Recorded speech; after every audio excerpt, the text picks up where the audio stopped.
వినట్లేదు, నేను చెప్పే ప్రతి దాంట్లో తప్పు పడుతున్నారు, అవతల వాళ్ళు నా మీద ఫైర్ అవుతున్నారు.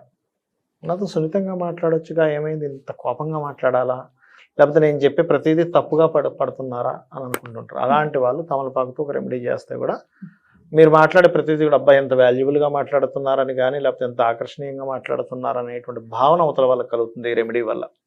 ఏమిటది అంటే, చక్కగా తమలపాకు తీసుకొని అందులో మనకి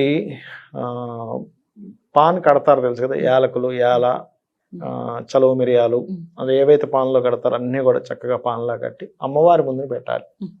అమ్మవారి ముందుని పెట్టి ఒక అరగంట సేపు, ఫస్ట్ ఒక అరగంటలో మొత్తం లలిత సహస్రనామాలు చదివి, దాని తర్వాత కర్పూర వీటిక ఆమోద సమాకర్ష దిగంతర అనే నామం ఉంటుంది లలిత సహస్రనామాల్లో. ఓం కర్పూర వీటిక ఆమోద సమాకర్ష దిగంతరాయై నమః. ఈ నామాన్ని